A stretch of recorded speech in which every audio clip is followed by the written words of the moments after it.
Assalamualaikum warahmatullahi wabarakatuh. Perkenalkan, nama saya Muhammad Ridwan Fauzi dengan NIM 251100244 dari kelas D25.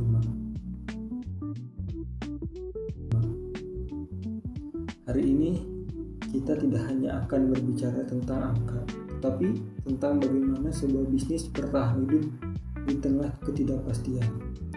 Sebagai mahasiswa informatika, kita sering berkutat dengan data. Namun pertanyaannya, untuk apa data itu jika tidak bisa memberitahu kita apa yang akan terjadi besok? Di dalam dunia bisnis, menebak masa depan seringkali dianggap sebagai seni. Namun di era big data saat ini, menebak masa depan adalah sebuah sains yang kita sebut sebagai forecasting atau peramalan. Apa itu forecasting? Forecasting adalah jembatan antara data historis yang mati di dalam database dengan keputusan strategis yang menentukan hidup atau matinya perusahaan. Bayangkan sebuah skenario sederhana. Anda adalah seorang manajer sebuah perusahaan retail elektronik besar. Setiap hari Anda melihat ribuan transaksi masuk ke database MySQL Anda. Pertanyaan besar yang selalu menghantui Anda setiap akhir bulan adalah, berapa banyak unit laptop, smartphone, dan komponen PC yang harus saya pesan ke supplier untuk bulan depan? Jika jawaban Anda salah, taruhannya adalah jutaan, bahkan miliaran rupiah. Mari kita lihat kasus nyata pada toko Tech Solution. Mereka memiliki masalah klasik yang saya sebut sebagai paradok persediaan. Di satu sisi, mereka sering mengalami stock out atau kehabisan stok pada produk-produk yang sedang viral. Misalnya saat tren WFH meledak, mereka kehabisan stok webcam dan mikrofon, yang berarti mereka kehilangan potensi keuntungan yang sangat besar. Pelanggan kecewa dan akhirnya beralih ke e-commerce lain. Di sisi lain, mereka terjebak dengan overstock. Gudang mereka penuh dengan model smartphone tahun lalu yang teknologinya sudah usang. Barang-barang ini tidak hanya memakan ruang, tetapi juga memakan biaya. Ada juga biaya listrik untuk AC gudang agar komponen tidak rusak, biaya keamanan, biaya asuransi, dan yang paling menyakitkan adalah depresiasi nilai. Produk elektronik bukan seperti emas yang harganya naik. Ia seperti sayur yang jika tidak laku hari ini, nilainya akan busuk besok. Masalah ini diperparah dengan fenomena dalam manajemen disebut sebagai bullwhip effect.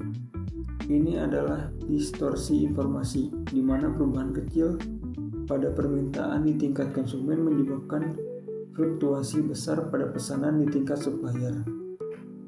Tanpa peramalan yang akurat, Tech Solution hanya bekerja berdasarkan intuisi atau perasaan, bukan berdasarkan bukti yang ada di dalam database mereka.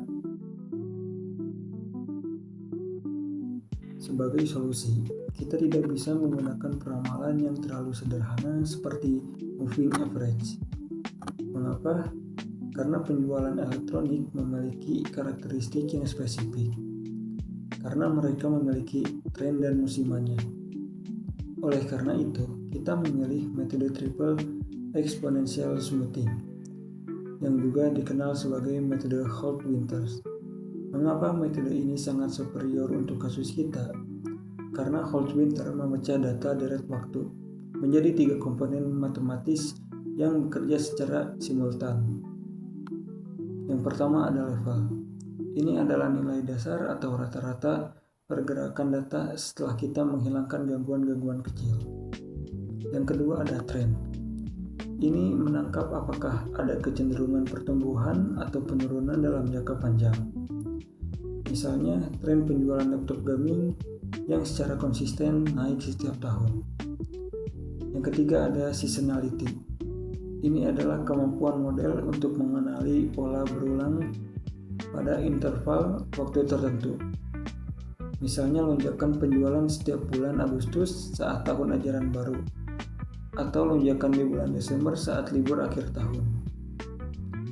Dengan menggabungkan ketiga parameter ini, alpha untuk level, beta untuk tren, dan gamma untuk musiman, kita menciptakan model yang sangat fleksibel dan mampu beradaptasi dengan perubahan pasar yang cepat. Mari kita bicara dari sisi informatika. Bagaimana kita mengimplementasikannya?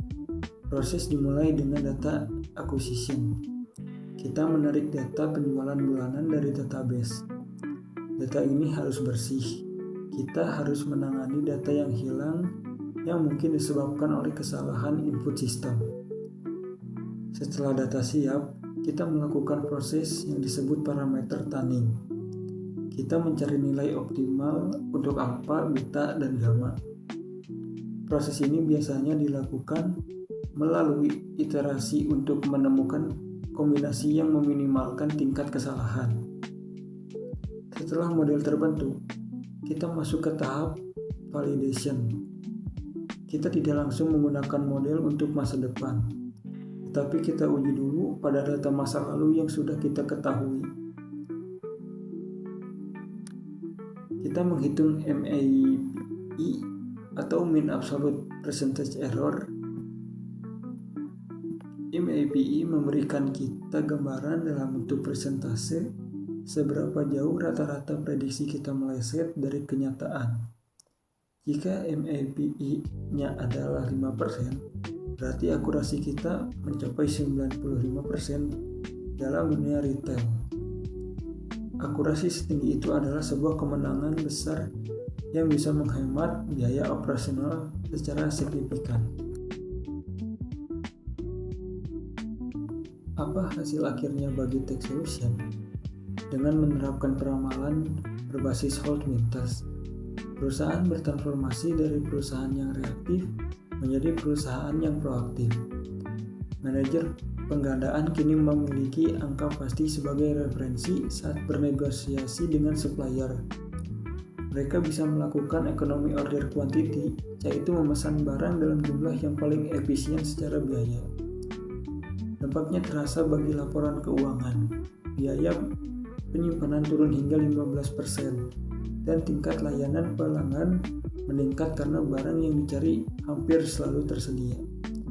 Sebagai kesimpulan, ramalan bukan sekedar tentang rumus matematika yang rumit. Ini adalah tentang bagaimana kita sebagai orang informatika mampu memberi nilai tambahan pada data yang dimiliki perusahaan. Data tanpa pengolahan adalah beban biaya, tetapi data yang diolah dengan peramalan yang tepat adalah kompas strategis menuju kesuksesan bisnis. Oke, segitu saja dari saya. Mohon maaf bila ada salah kata. Akhir kata, Assalamualaikum warahmatullahi wabarakatuh.